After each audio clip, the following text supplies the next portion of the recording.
어차피 앞으로는 AI가 다 할 텐데 내가 지금 공부를 꼭 할 필요가 있을까? 라고 생각한다면 이 영상을 꼭 보셔야 됩니다. 앞으로 인공지능의 주인이 돼서 전 세계 10억 명에게 영향을 미치는 조만장자가 되기 위한 방법, 지금부터 함께 알아보시죠. 안녕하세요, 빅스쿨의 백운용입니다. 마침 공부하기 싫었는데 잘됐다 하고 들어보신 건 맞나요? 여기 영국 SF 드라마 휴먼스에도 공부를 하기 싫어하는 한 여학생이 있습니다. 무슨 사연인지 함께 알아보시죠. 드라마 휴먼스는 가까운 미래에 인공지능을 탑재한 휴머노이드의 대중화가 시작된 세상을 배경으로 하고 있습니다. 허킨스 가족이 스스로 생각할 수 있는 의식을 가진 휴머노이드 아니타를 고용하면서 발생한 이야기인데요. 이 사람이 아빠 조 호킨스고 이 사람이 엄마 로라 호킨스, 그리고 이 여학생이 바로 공부가 너무 하기 싫은 딸 매튜 호킨스입니다. 어딜 가나 부모님들은 다 똑같나 봐요. 시험이 끝나고 조랑 로라가 딸의 성적표를 들고 찾아옵니다. 그리고 왜 열심히 안 하냐고 이렇게 얘기를 하시죠. 자, 그런데 우리 매튜가 뭐라 그래요? 의사요? 의사가 되는 데는 7년이 걸리죠. 그런데 그때가 되면 인공지능 로봇이 7초 만에 외과 의사가 될 거라고 말합니다. 그 어머니가 그래도 최선을 다하는 게 어떠냐라고 말씀하시는데 매튜가 뭐라 그럽니까?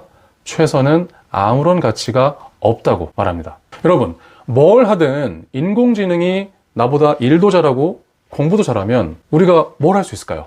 이 드라마는 인공지능의 시대, 인간의 역할에 대한 질문을 던지고 있습니다. 그러면 이러한 AI가 어떤 직업을 얼마만큼 대체할까요? 자, 미국계 투자은행 골드만삭스는 AI가 미국과 유럽의 전체 직업 중에 약 3분의 2, 그러니까 3억 명의 정규직에 영향을 미칠 것이라고 전망했습니다. 그리고 챗 GPT 개발사 오픈 AI가 미국 펜실베니아 대학이랑 직업별 AI 노출도를 공동으로 연구했는데요. 변호사, 회계사, 세무사, 애널리스트 등이 노출도 100%로 거의 모든 업무가 AI로 대체 가능하다고 밝혔습니다. 끝으로 경제개발협력기구 OECD는 전 세계 일자리 중에 27%가 AI에 의해 대체될 것으로 전망했습니다. 여기서 우리가 주목해야 될 건 현재 사회적으로 선호되고 있는 전문직이 오히려 육체노동보다 더 빨리 대체될 것이라는 점입니다. 전문직의 일이 갖고 있는 공통적인 특징이라는 게 다양하고 복잡한 형태의 정보를 취합하고 종합해서 이를 토대로 판단을 내리는 일이거든요. 이게 직업에 따라서 진단, 컨설팅, 자문 이렇게 이제 표현이 됩니다. 그런데 이런 판단의 핵심이라는 게 결국 정형화된 패턴이나 방식으로 데이터를 집계하고 분류하고 정리하는 작업이거든요. 그러니까 여기 정보의 취합 및 종합이 핵심이라는 겁니다. 그런데 바로 이러한 일을 가장 잘하는 게 AI라는 거예요. 그래서 전문직이 AI에 보다 빨리 대체될 것으로 전망되고 있는 겁니다. 그렇다면 한국의 상황은 어떨까요? 올해 11월 16일에 한국은행 고용분석팀에서 AI와 노동시장의 변화라는 보고서를 발간했습니다. AI 특허 정보를 활용해서 직업별 AI 노출 지수를 산출했는데요. 전체 취업자 중에 12%, 그러니까 약 341만 명이 AI에 의해 대체 가능성이 높은 것으로 나타났습니다. 그런데 여기서도 해외 전망과 마찬가지로 대표적인 고소득 직업인 의사, 그 다음에 회계사, 변호사 등이 AI 노출 지수가 높은 것으로 나타났습니다. 상황이 이렇게 되니까 앞에 소개한 매티같이 생각 안 할래 안 할 수가 없는 거예요. 최선은 아무런 소용이 없죠. 어차피 인공지능이 더 잘하는데. 그래서 요즘 중고등학생들은 물론이고 대학생들까지 어떤 무력감에 빠져있는 경우가 많습니다. 지금 중고등학생들은 상위권 대학을 나와도 취업이 잘 안 되는 현실을 너무나 잘 알고 있어요. 그래서 아예 공부를 놔버립니다. 일부 상위권들을 제외하고는. 이게 코로나 기간에 학력 격차가 더 커지면서 이런 현상이 더 심해졌거든요. 문제죠. 그리고 대학생들, 취준생들은 AI 때문에 엄청난 속도로 변하는 사회를 지금 보고 있잖아요. 그리고 단순 노동직은 물론이고 전문직까지 많은 직업들이 AI에 의해 대체될 수 있다는 암울한 예측들을 많이 지금 접하고 있는데, 그러니까 취업에 필요한 준비를 해도 유망 직종이 미래에 쓸모없는 직업이 될 수도 있다는 불안감이 정말 큽니다. 그래서 아예 시작을 못하는 경우도 많아요. 게다가 챗 GPT를 이제 모두 사용하지 않습니까? 고등학교에서는 수행평가 제출할 때 활용하고 대학교에서는 이걸로 보고서도 쓰고, 그래서 학생들이 특정 주제에 대해서 깊이 고민하는 시간들이 사라졌어요. 완성품이 딱 나와버리니까. 그래서 논리적이고 비판적인 사고력을 키우기가 굉장히 어려워졌다. 그렇다면 우리가 이렇게 불안하고 무기력한 이유는 뭘까요? 그 본질을 생각하지 않을 수가 없거든요. 제가 최근에 한 고등학교에 입시 설명회를 갔어요. 입시 설명회가 딱 끝나고 한 학부모님께서 이런 질문을 주셨는데, 앞으로 인공지능에 대체되지 않을 직업이 뭔가요? 그러니까 학부모님께서는 자녀한테 인공지능에 대체되지 않을 일자리를 얻기 위한 공부를 시키고 싶어서 이런 질문을 하신 거겠죠. 강연이 끝나고 돌아오면서 곰곰이 이 질문을 생각해 봤습니다. 그랬더니 갑자기 하이에나가 떠오르면서 뭔가 좀 씁쓸해지더라고요. 하이에나는 사자나 악어와 같은 포식자들이 먹고 남긴 사체를 찾아다니는 뭔가 가여운 존재잖아요. 그런데 우리도 인공지능이 막 이렇게 밀어 들어오고 있는데 끝내 하지 못하는 일을 찾아서 매달리고 인공지능을 필사적으로 피하려고 하고 있잖아요. 그런데 이렇게 남겨진 것만 쫓아다니는 삶이 행복할까요? 저는 아니라고 생각하거든요. 바람직한 모습은 이런 게 아닐까요? 생각의 중심을 AI에서 인간으로 바꿔야 됩니다. 인공지능이 하지 못하는 일을 인간이 하는 게 아니고 인간이 남긴 일을 인공지능에 시키는 우리가 되어야죠. 그러면 생각의 중심이 바뀌었으니까 질문도 바뀌어야겠죠. AI가 대체하지 못할 일자리가 뭐냐에서 인공지능한테 거의 대부분의 일을 맡기더라도 인간이 끝끝내 꼭 해야 되는 일은 무엇일까? 이렇게 질문을 바꿔야 되는 겁니다. 인공지능이 아니라 인간을 중심으로 생각하고 질문하는 것, 이게 앞으로 다가올 인공지능 시대의 돌파구이자 핵심 역량이라고 생각하는 건 저 혼자만이 아닙니다. 전 세계 혁신 중심지로 가장 유명한 곳이 어디예요? 실리콘밸리죠. 구글, 테슬라, 애플 등 내노라는 테크 기업들이 자리하고 있고요. 그래서 이곳 부모들이 자녀들에게 핸드폰이나 컴퓨터를 어릴 때부터 가르칠 거라고 생각하지만 완전 정반대로 테크놀로지 사용을 아예 못하게 합니다. 왜 그런가 살펴보니까 인간의 마음과 정신을 키우는 전인 교육을 실리콘밸리의 유명 사립학교들이 가장 중요하게 생각하기 때문입니다. 자, 왜 그런가 봤더니 인간의 역량, 그러니까 자신감, 자기훈련, 독립적 사고, 팀워크, 예술적 표현, 이런 인간의 역량을 스마트폰 액정이나 컴퓨터 화면 앞에서 발전시킬 수 없다고 확신한 거예요. 그래서 학교 커리큘럼이 스스로 무언가를 생각하고 만들어 보거나 뭔가를 직접 하는 것에 초점이 맞춰져 있죠. 그래서 이러한 인간의 역량을 키우는 거예요. 그리고 일론 머스크가 2014년에 설립한 학교 아스트라노바 또한 인간 고유의 역량을 키우는 데 집중하고 있습니다. 학년도 없고요, 숙제도 없고 평가도 없어요. 인공지능 기술의 발달에 따라서 매년 커리큘럼을 새롭게 만들고요, 팀을 구성해서 소크라테스식 대화법으로 수업을 진행합니다.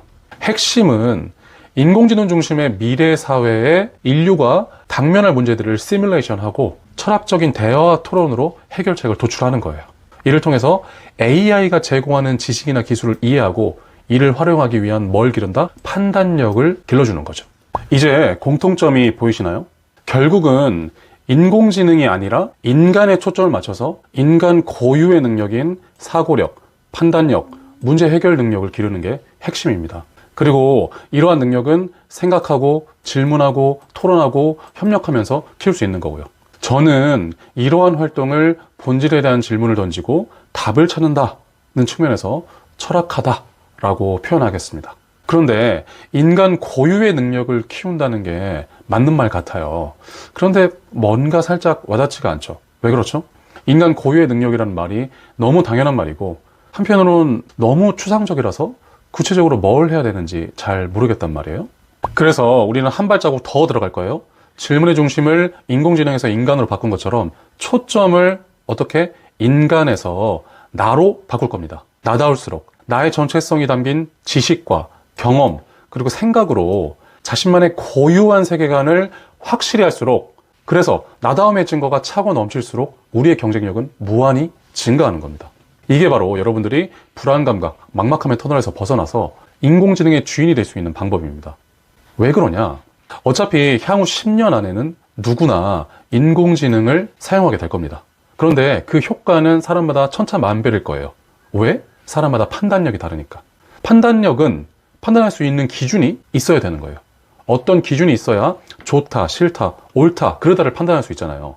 그런데 이 기준이 되는 게 바로 그 사람의 정체성, 그 사람의 세계관입니다. 나의 정체성, 나의 세계관이 확실한 사람만이 AI가 제공하는 지식과 기술을 제대로 활용해서 더 효율적이고 더 효과적으로 생산성을 발휘할 수 있는 거죠. 자, 반대로 나의 정체성, 나의 세계관이 확실하지 않다면 AI가 잘못된 지식이나 적합하지 않은 기술을 제공해도 그걸 필터링할 수 없게 되는 거고요. 다시 처음으로 돌아가서 어차피 앞으로는 AI가 다 할 텐데 내가 꼭 공부를 할 필요가 있을까? 라는 질문에 대해서 답변 드릴게요. 앞으로 지식을 위한 공부는 필요하지 않습니다. 왜? 그건 인공지능이 다 해주거든요. 하지만 이러한 인공지능에 대한 판단을 내리고 제대로 활용하기 위해서는 그 기준이 되는 나의 고유한 정체성과 세계관이 반드시 필요합니다. 따라서 앞으로는 지식을 위한 공부가 아닌 뭘 위한 공부? 나다움을 위한 공부가 필수가 될 겁니다. 그래야 인공지능의 주인이 돼서 전 세계 10억 명에게 영향을 미치는 조만장자가 될 수 있습니다. 어떤 영역이 가장 중요하다? 나를 찾고 만드는 영역이 가장 중요하다. 이 점 꼭 기억하시기 바랍니다. 지금까지 AI 기술의 현황과 전망, 그리고 이에 따른 문제점인 불안감과 무력감을 해소하기 위해서 인간 고유의 능력을 철학을 통해 개발해야 된다고 말씀드렸습니다.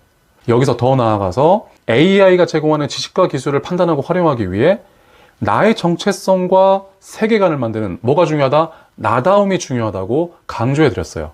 자, 그러면 이제 나다움을 찾고 만드는 구체적인 실천 방법을 알아봐야겠죠? 제가 지금부터 딱 3가지로 정리해 드릴 테니까요. 끝까지 집중해 주세요. 일단 마음가짐 새롭게 하기입니다. 마음가짐 새롭게 하기는 총 3단계로 구성되어 있어요. 1단계는 삶의 기본이 고통이라는 걸 받아들이는 겁니다. 우리는 무의식 중에 인생이 기쁨과 행복, 즐거움과 같은 긍정적인 것들만 가득할 거라고 생각하는 경향이 있어요. 왜냐하면 TV나 광고, SNS 등 각종 미디어에서 지속적으로 인간의 욕망을 자극하는 콘텐츠를 만들고 이걸 계속해서 세뇌하고 있기 때문이에요. 왜? 그래야 상품이든 서비스든 팔 거 아닙니까? 그런데 이게 삶의 본질과 멀어지게 하는 엄청난 속임수라는 거예요. 그러면 삶을 어떻게 바라봐야 되냐? 태초에 부처님이 말씀하셨듯이 인생은 고통의 연속입니다. 어렵고 힘들고 지루한 일이 90%예요. 그렇게 90% 어렵게 진행되다가 잠깐씩 딱 10% 즐거운 거예요. 우리 시험 같은 거 준비할 때 생각해 봐요. 수능이나 자격증 시험이든 고시든 간에 시험 기간 내내 공부하느라 힘들고 스트레스 받다가 시험 끝나고 하루 이틀 즐겁고 말잖아요. 그 이후에는 시험 결과에 따라서 또 다른 고민과 고통이 시작된다고요. 그런데 우리는 삶이 항상 즐겁고 행복할 거라고 착각하고 있기 때문에 고통받고 있는 현재 내 모습을 필요 이상으로 불쌍하게 생각한다고요. 이게 진짜가 아닌데 나는 내 삶을 제대로 묵묵히 잘 살아내고 있는데. 그러니까 정리하자면 인생을 망가뜨리지 않고 고통을 직시하는 거, 이게 나를 찾고 만들어 나갈 수 있는 심리적인 토대를 다지는 일입니다. 기초 공사를 하는 일이에요. 이게 가장 중요합니다. 2번째 단계는 고통이 곧 스승이라는 것을 깨닫는 거예요. 컴포트 존 많이 들어보셨죠? 컴포트 존은 뭐예요? 현재의 지식과 경험, 기술로 커버할 수 있는 영역을 의미합니다. 여기 있으면 마음이 편하죠. 왜? 내가 다 할 수 있으니까. 그런데 고통받고 있다는 건 내 상황에 문제가 생겼다는 의미죠. 자이든 타이든 내가 컴포트 존 밖으로 나오게 된 겁니다. 그러면 이 불편함을 해소하기 위해 뭔가를 해야겠죠. 새로운 지식을 습득하든 기술을 배우든 사람을 만나든 문제 해결을 위해 노력을 할 겁니다. 그러다 보면 어느샌가 문제가 해결되고 그게 나다움의 증거가 되고 자연스럽게 나의 컴포트 존이 커지면서 어떻게 된다? 성장이 일어나는 거죠. 이해되셨죠? 끝으로 마음가짐을 새롭게 하기 위한 3번째 단계입니다. 기꺼이 어려운 일을 책임지세요. 어렵다는 건 곧 많은 사람들이 필요하다, 그들에게 큰 가치를 줄 수 있다는 말과 같습니다. 여러분이 과거에 했던 일들을 한번 떠올려 보세요. 내가 어디서 아이스크림 사 먹고 빵 사 먹은 일, 이런 일들이 기억나는 건 아니죠. 동아리에서 유기견 관련된 상품을 만들어서 그걸 축제에서 팔아서 수익금을 유기견 보호센터에 기부한 일, 이런 일처럼 힘들었지만 그만한 가치와 의미가 있었던 일들이 기억에 날 겁니다. 왜냐하면 이런 어려운 일들을 책임졌을 때 이걸 잘 해내기 위해서 비로소 나의 최선의 모습이 나오기 때문이에요. 그리고 이렇게 최선의 모습으로 책임을 다했던 기억이 쌓여서 인생을 든든하게 지탱하는 힘이 되는 거고요. 내가 가장 최고로 나다웠던 순간들에 대한 증거인 거예요. 그리고 이런 증거가 내가 중요한 순간에 퍼지지 않고 계속해서 성장하게 만들어줍니다. 지속 가능한 성장이 어디서 나온다? 책임에서 나오는 거예요. 그래서 지금까지 새로운 마음가짐을 돕는 3단계를 정리해보자면, 첫 번째, 고통을 직시하고 고통이 삶의 기본이라는 것을 받아들임으로써 심리적 토대 만들기. 나다움의 심리적 토대. 자, 2번째, 고통이 나의 스승임을 깨닫고 이를 통해서 나다움의 증거를 수집하면서 성장하는 것. 그 다음 세 번째, 기꺼이 어려운 일을 책임지고 최선의 모습으로 지속 가능한 성장을 만드는 것. 자, 이렇게 하면 지금부터라도 당장 마음가짐을 새롭게 하실 수 있을 겁니다. 나다움을 만드는 두 번째 실천 방법은 컨설턴트처럼 일하기입니다. 이것도 총 3단계고요. 첫 번째 단계는 논리적 사고인데요. 컨설턴트는 이 능력을 토대로 의뢰인의 문제를 진단하고 그 다음에 해결책을 제시하고 필요한 경우에 해결책의 실행을 지원하고 있습니다. 이때 컨설턴트는 지식의 창조는 물론이고 모르는 내용을 빠르게 배워서 내 것으로 소화하기 위해서 다양한 논리적 방법을 사용하는데요. 그 중에서 대표적인 게 바로 로직 트리라고도 불리는 미시입니다. 미시는 Mutually Exclusive 그리고 Collectively Exhaustive의 약자이고요. 상호간에 중복되지 않고 전체로서 누락이 없는 상태를 말합니다. 여기서 상호간에 중복되지 않는다 이 말은 여기 있는 네 요소들이 서로 겹치는 게 없다 이 말이고요. 전체로서 누락이 없다는 말은 여기 있는 네 요소들을 모두 합치면 가장 상위의 미시가 되고 가장 상위의 미시를 쪼개면 여기 있는 네 요소가 된다는 말입니다.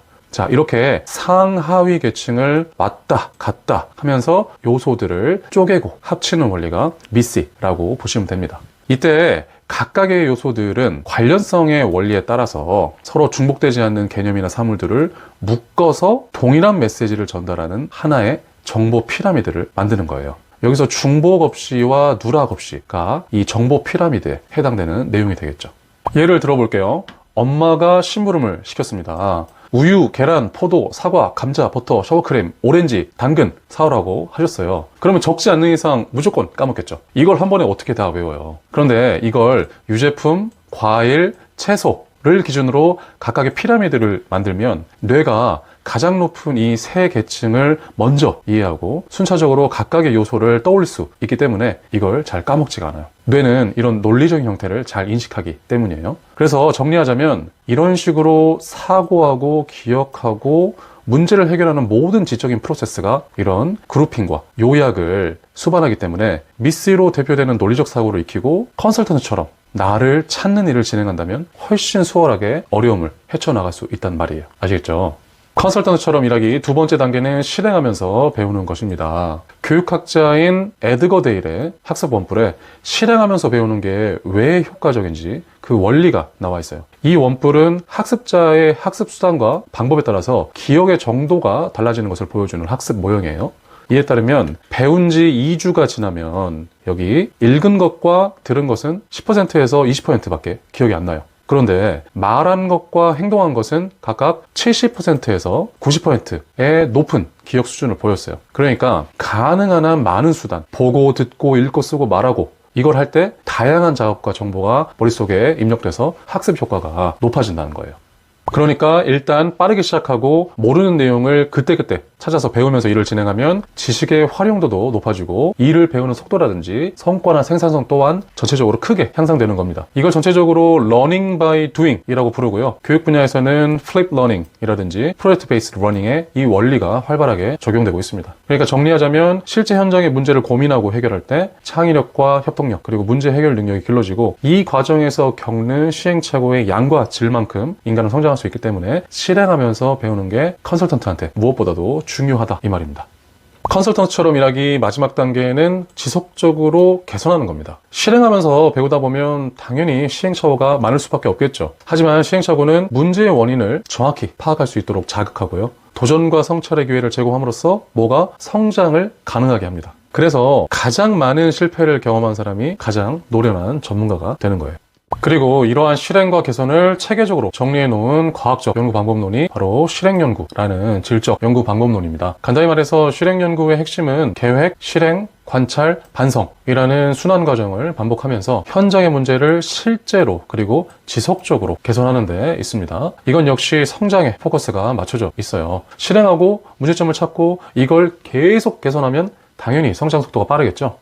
그러면 나다움을 찾기 위한 두 번째 방법, 컨설턴트처럼 일하기 3단계를 한번 정리해 볼게요. 먼저 논리적 사고를 토대로 지적 프로세스의 기본 원리를 익힙니다. 다음으로 책상에 앉아있지 말고 learning by doing을 통해서 학습 효과를 높이고요. 그리고 끝으로 실행 연구를 통해 지속적으로 개선하는 겁니다. 이렇게 하면 컨설턴트처럼 전문적으로 프로답게 나를 연구할 수 있을 겁니다.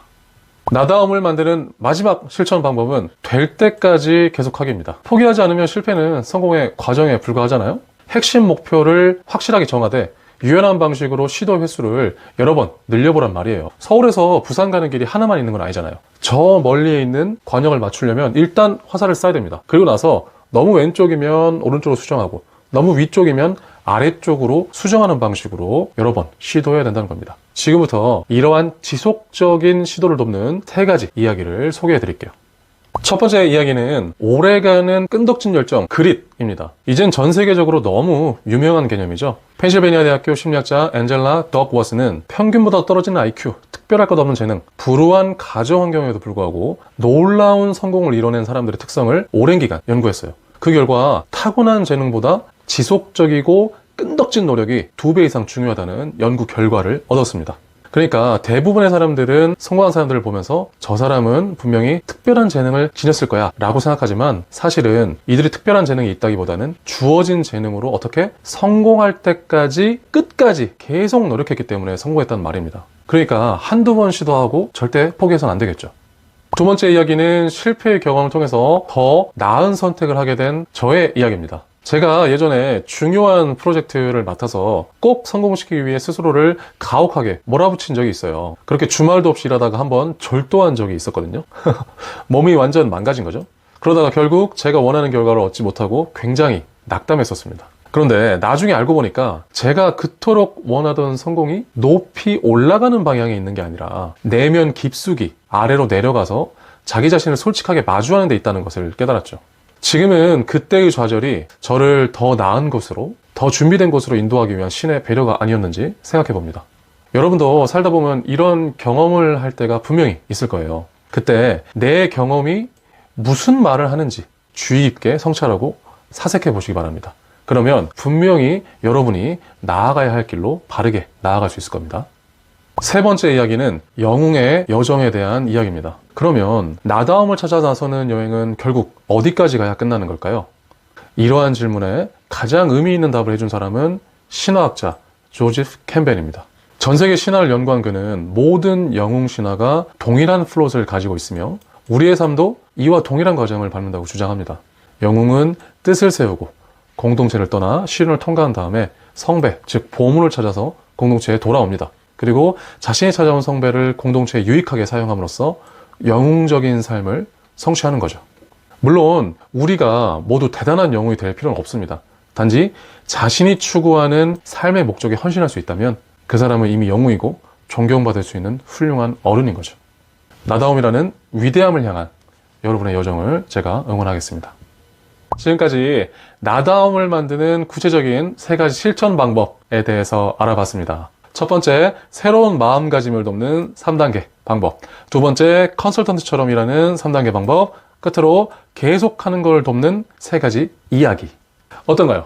이제 나를 찾고 만드는 방법에 대해서 조금은 감을 잡으셨을까요? 약간 어려웠을 수도 있는데요. 현재의 시대 상황을 이해하고 앞으로 우리가 나아가야 할 방향에 대한 전체적인 그림을 그렸다고 이해하시면 좋을 것 같아요. 그리고 앞으로 이 각각의 내용들에 대해서 좀 더 자세한 영상을 만들 예정이니까요. 많이 기대해 주시고 응원해 주세요. 자, 전체 강의 내용을 빠르게 요약해 볼까요? 인공지능의 빠른 발전 속도와 디스토피아적 전망으로 인해 인간은 대체될 것이라는 불안감을 갖게 됐어요. 그래서 뭐든지 인공지능 중심으로 생각하게 되는데 저는 이걸 인간 중심으로 전환해서 철학을 통해 인간 고유의 능력을 개발해야 된다고 말씀드렸습니다. 하지만 인간 고유의 능력이라는 게 너무 당연한 말이기도 하고 약간 추상적이라서 보다 구체적인 적용 대상인 나로 초점을 변경했어요. 그래서 나의 정체성이 담긴 지식과 경험, 생각으로 만들어진 고유한 세계관의 중요성을 강조했습니다. 앞으로 세계관이 있는 사람들은 AI가 만들어낸 지식과 기술을 잘 판단하고 활용해서 생산성을 증대할 것입니다. 끝으로 이러한 나다움을 찾고 만들어가는 구체적인 실천 방법으로 3가지를 제시해드렸죠. 첫 번째, 마음가짐 새롭게 하기. 두 번째, 컨설턴트처럼 일하기. 세 번째, 될 때까지 계속하기. 이렇게 3가지를 제시해드렸습니다. 인공지능 시대 공부의 필요성에 대한 질문에서 시작한 오늘 영상 어떠셨나요?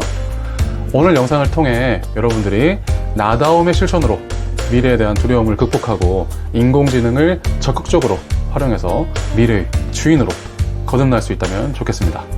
오늘 영상을 통해 앞으로 나다움을 어떻게 만들어갈지 충분히 생각해 보셨을 것 같아요. 하지만 그래도 충분히 문제가 해결되지 않았거나 추가적으로 궁금한 내용이 있으신 분들은 제가 아래에 커뮤니티 링크를 넣어놨어요. 그래서 단톡방에 들어오셔서 계속 소통해 주시면 될 것 같고요. 추가적으로 개별적인 상담 링크도 있으니까 꼭 참고해 주세요. 그러면 다음 영상에서 뵙겠습니다. 좋아요와 구독 부탁드릴게요. 진로진학은 백운용 감사합니다.